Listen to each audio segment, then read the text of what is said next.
what Ant has become as a player. He led the league in threes. Like that was pretty eye-opening to me.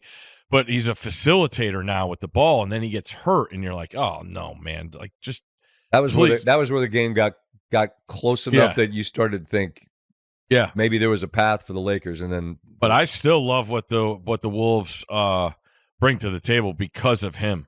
You hear how he talks about himself amongst his peers, and there's no one he's not stopping himself. I'll tell you that. And what's crazy is the trades they've made. How when they got Gobert, not one person thought it was a good idea, and then the Randall for Towns deal, which has seemed to work for both. Yep. But those are really, really, I think, intriguing moves when you have this superstar of Ant. So that's obviously fascinating to see what happened, because to me, I'm watching it, and I haven't watched every game for Luka with the Lakers, but like it still kind of looks like he's trying to figure it out.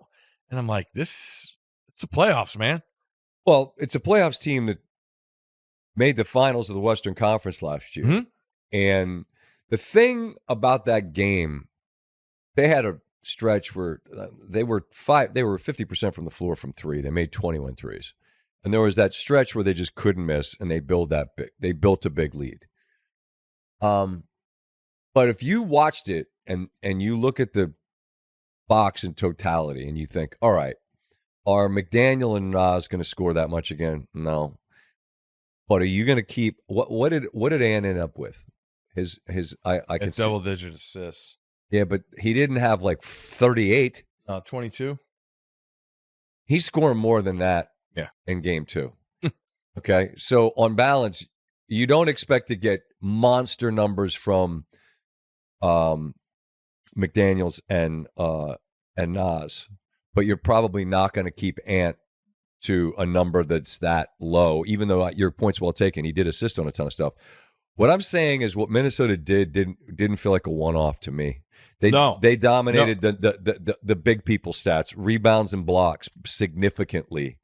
And it's one thing to win a game on the road. Golden State did it. But to win it the way Minnesota won it, I asked Windhorst the other night, I said, this is going to sound like, you know me, I'm not hot take Scotty. But at the end of this series, I think there's a far less than zero chance that the biggest star in this series is going to be Ant. And I know who plays for the Lakers. I get it. But I think there's a far less than zero chance that if Minnesota's going to win this series, that at the end of it you go, not passing of torches as much as you just say, this dude right here, that guy is the next decade is going to have his fingerprints all over it.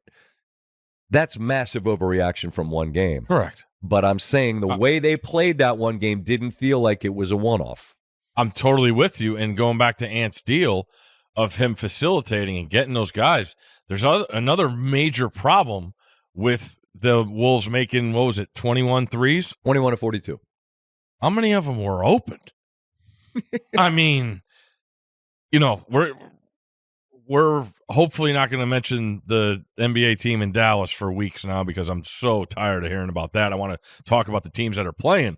But you talk about the problems that LeBron with his age and Luka, the detractors will say. Not a great defender. And if that's going to continue, these guys aren't college kids, man. Those are going to continue to go in.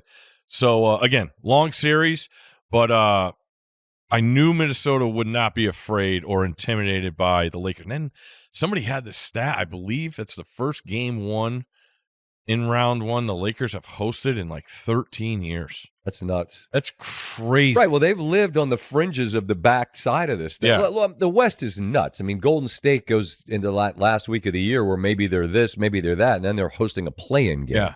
I mean, the difference between like being the 3 in the West and having to play a game last week to make sure you made it on the grid at all was like 2 games. Mm-hmm. And that was in flux until that last week. So, I don't know. The West is just so loaded, and then as opposed to the back in the East where it's like Atlanta and Orlando and, I watched, we talked about everybody playing. Then, Spoelstra taps out at the end of the show. Like, oh, Jaime Jaquez, he's on the Heat. He is.